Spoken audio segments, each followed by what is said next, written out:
Hello and welcome to another Ginger Mathematician video. Today we're going to go through all of iGCSE standard form applicable for 0580 maths and 0607 maths as well. Right, let's get started. So our first question here, slightly strange one to start us off here, is to write the ratio 5 times 10 to the power of minus 1, 2 and 3 times 10 to the power of 1 in its simplest form. So the way to do this is take each part individually and let's write it as an ordinary number. So if we take 5 times 10 to the power of minus 1, what we're going to do here is we're going to take the decimal point, think of this as like 5.0, and we're going to move 1 to the left. If we move 1 to the left here, we then get the number of 0.5.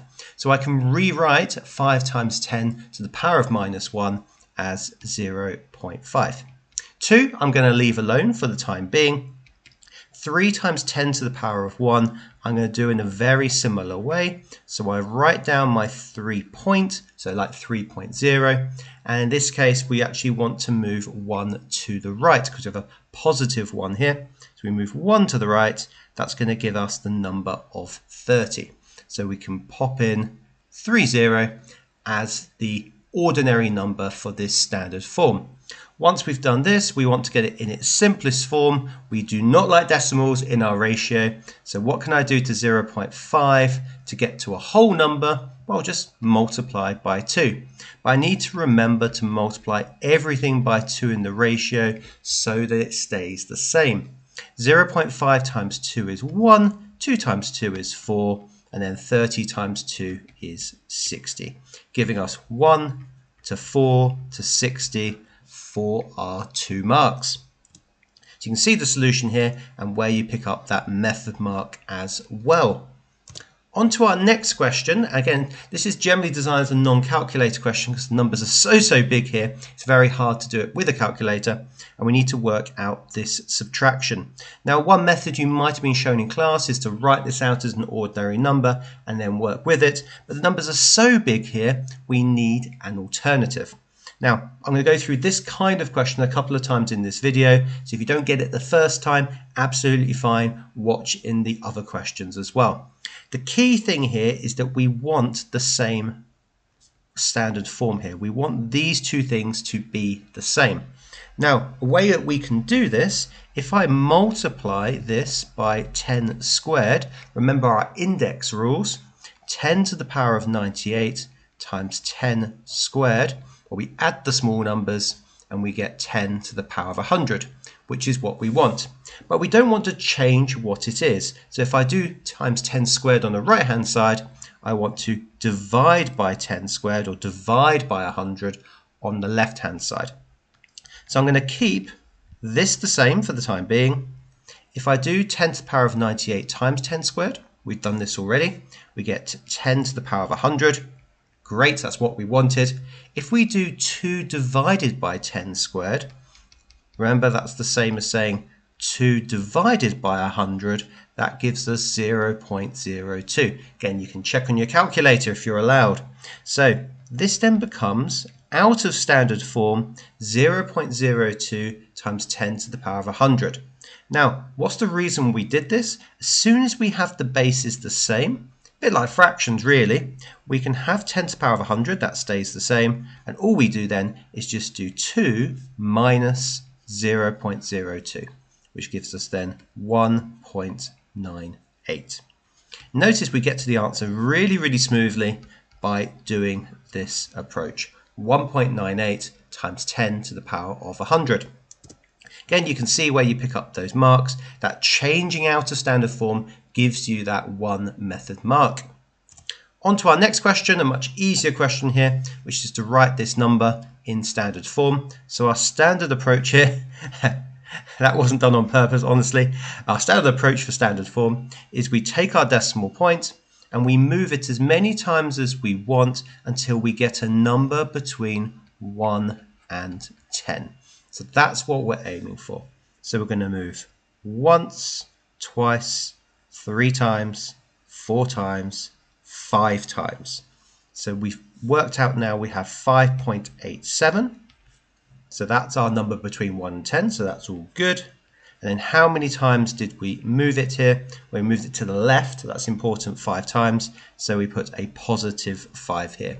We will see some examples where this is negative instead. And then we just write that in for our 1 mark. And again, correct answer only. There is no other possible answer here.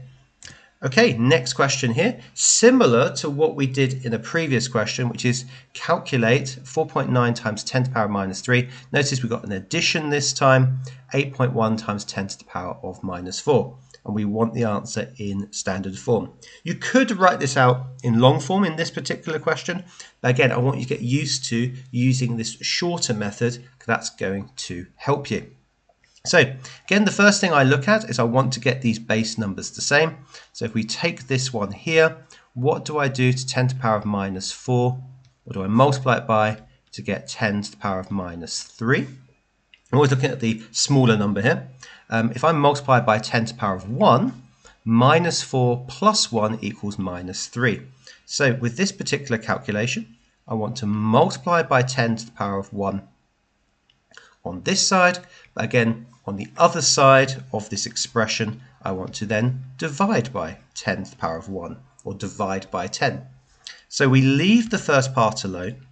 Yeah, if you're wondering, how do I know which one to start with? I look at the smallest number, minus 3. And now, 10 to the power of minus 4 times 10 to the power of 1. We've got what we wanted, 10 to the power of minus 3. 8.1 divided by 10 is 0.81. Okay, so we've written it out of standard form. Now we have the bases the same. We can leave that alone now, and all we have to do is 4.9 minus 0.81. Now you can do that mentally, or if you're afraid of a mental block in the exam, again you can always use standard methods here to give you your answer here of 4.09. However, hopefully you noticed the purpose trick, obviously, which is we are adding, not subtracting. And one of the biggest mistakes that's made with these questions is that you think minus from last time and then you do minus again. We're actually going to be adding instead. So we are doing 4.9. If you noticed that, well done. 4.9 plus 0.81, and that's going to give us our final answer of 5.71. Again, you can use standard approaches for addition as well if it's a non-calculator exam, and just add through to get 5.71. But do look out for that. Is it a plus? Is it a minus? Making sure you do that right operation here, like so. So correct answer only. Again, very straightforward mark scheme here. On to our next question. Again, this is a calculator style question where we need to work out this calculation. Notice this line here means a divide. So another way of writing this is 6.39 times 10 to the power of 4 divided by 2.45 times 10 to the power of 6. Now the way that we do divisions with standard form, we take the numbers, so the things at the start, and we divide them. So we do 6.39 divided by 2.45, which we'll use a calculator in a moment. And then for this part, we then just divide the indices. So we do 10 to the power of 4 divided by 10 to the power of 6. Okay, so you do those two parts separately. Now, if we do the 6.39 divided by 2.45, we're going to get a horrible decimal. We're going to get 2.6. Again, this would be a calculator question just to point this out. ... And now if we do the indices, this is where we have to be careful. We're going to do minusing because we've got a division. 4 minus 6 is equal to -2. Now generally you want to round these answers, generally to 2 decimal places or 3 significant figures. So here I'm going to round this at the 8 here, so it rounds it upwards. That gives us 2.61 times 10 to the power of -2, like so. Okay, and you can look at the mark scheme. Notice they're quite flexible on how you have rounded it for the 2 marks. On to the next question, so writing this as a power of 10. Notice this is another way of saying standard form, so be aware, standard form, they might not say it directly, they may instead say powers of 10. The approach that we take, similar to a previous question we did here, is we want to make the number between 1 and 10. Now, if you're wondering, okay, how do I decide between 1 and 10? Okay, we want 1, but we don't want 10. So 9.9999 is fine, but 10 itself is not fine. Now, the way we do this is we look at our decimal point, we move it as much as we can until we get 1 or above 1 and below 10. So we go once, twice, 3 times, 4 times. So we get 1 times 10 to the power. Because we're moving 4 to the right here, we want to put a negative 4. Now, we can write that as an answer, 1 times 10 to the power of minus 4, or just leave it as 10 to the power of minus 4. That is also okay as well. If you put both answers or either answer, you'll still get the 1 mark. The mark scheme just puts this, but I would also take 1 times 10 to the power of minus 4 also as a correct answer. Okay, on to a slightly different kind of question. It's a little bit with units here. So first of all, we want to change 75 cubic centimeters into liters and then give the answer in standard form. So you should know this conversion from science to go from cubic centimeters to liters. Okay, we need to divide by 1,000. Okay, if you don't know that, revise those science topics. That's going to be helpful to you. So we need to do here 75 divided by 1,000. Okay, so the way that we do this, here's our 75. We put our dot down, 75.0, and because we've got 3 zeros here, we're going to go 3 times. So we go 1, 2, 3. So we get a point here. That gives us then 0.075.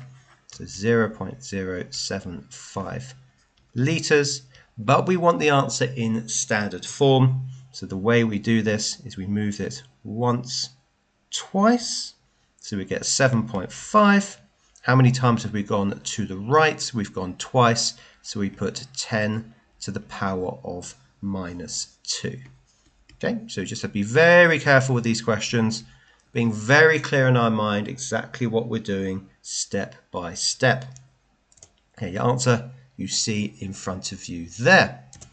Okay, on to a slightly different question. This comes from a core paper here. So we have a company making this amount of headphones, and we need to say this in words first of all. So we have 40,000. And be careful you're spelling a 40 here, F-O-R-T-Y. 40,000. Okay, and 600. On a core paper, this comes up very occasionally. What I want to focus on in this video is the standard form part. So we write out our number. Don't forget, for a whole number, we put a dot afterwards, and then we want to move it as many times as possible to get a number between 1 and 10. So we go once, twice, 3 times. That gives us 40.6, which is too much. So we need to go 4 times to get to 4.06. Now we've moved once, twice, 3 times, 4 times to the left. Therefore, we put 10 to the power of positive 4. So our final answer will be 4.06 times 10 to the power of 4. And you can see the mark scheme, very straightforward, 1 mark for each. Okay, and on to our next question here. If you're liking this content, by the way, then please do leave a like. That's the best way of spreading this content to as many people as possible. So we have 4.6 times 10 to the power of 2 times 6.7 times 10 to the power of 5. Okay, first thing to think about, just like division, again, we need to think about how we do this operation with multiplication. Very, very similar to division. First of all, we take these two numbers and we multiply those together, and we'll use a calculator in a moment, and then we do the indices. Now remember, if we're multiplying with indices, these small numbers, we add them together. So 10 squared times 10 to the power of 5 gives us 10 to the power of 7. Now we just do 4.6 times 6.7. That gives us 30.82. And be very, very careful at this point because this is not in standard form. This will only give you 1 mark. Remember, we'll need to move that decimal point once more. So we want to move once more to get a number between 1 and 10. So we get 3.082. And because we've moved 1 to the left, that's important, we need to increase this number by 1. So we get times 10 to the power of 8. If you're confused about that step, what you should do with both these calculations, put them into your calculator, check you get exactly the same answer. That's a nice little exam trick if you have access to a calculator. If you're not sure if this number should be a 6 or an 8, put it in the calculator and get that checked. Okay, so we've got our answer there. They put 3.1, which is interesting. This is why we have to read the question, because we want to do it to 2 significant figures. So if we do it to 2 significant figures, we have 1, 2, we round from here. So I'd only get 1 mark on this because I need to read the question, and therefore this should be 3.1 times 10 to the power of 8. And be very careful, making sure you're reading this through as we go through. Okay, on to our next one, which is 0.00654 times that in standard form. So write out our number like so. Again, we want a number between 1 and 10. So we're going to move our decimal point once, twice, 3 times. So we get 6.54. We're moving 3 to the right. So we want a negative 3 here to write it in standard form. 6.54 times 10 to the power of minus 3. Okay, and our last question, which is the hardest question in this entire video, so making sure you've gone all the way to this point so you can deal with this as well. We want to simplify this particular expression. Now, as soon as we see an addition, we want to try and make these two things the same. In this case, we want this thing that is less, so that's going to be this one, and we want to make it 10 to the power of p. So what can I multiply 10 to the power of p minus 1 by to get 10 to the power of p? Well, if I do 10 to the power of 1, p minus 1 plus 1, the 1's cancel, leaving me then with 10 to the power of p. They designed this question on purpose so you can't use your calculator for this particular thing. So here I want to times by 10 to the power of 1. So on the other side I want to divide by 10 to the power of 1. So we copy out the first part, 2.1 times 10 to the power of p. 2.1 divided by 10 is 0.21, be careful. And then we get what we want on the right hand side, which is 10 to the power of p. So these two things are the same. So our final answer here, 10 to the power of p, will stay exactly where it is. Notice this time is addition. I'm looking double carefully at this. So we need to do 2.1 plus 0.21. That gives us then 2.31 times 10 to the power of p. Sneaky question. I like this. They're really trying to test those non-calculator skills to make sure you really understand how to change between adding and subtracting standard form. And you can see the answer there and the solution. If you want to revise your knowledge on indices in particular, so we've done standard form here, but if you want to do indices more in general, then do check out the video and the meme right in front of you, because I go through all the key information that you need to succeed on working with indices and standard form.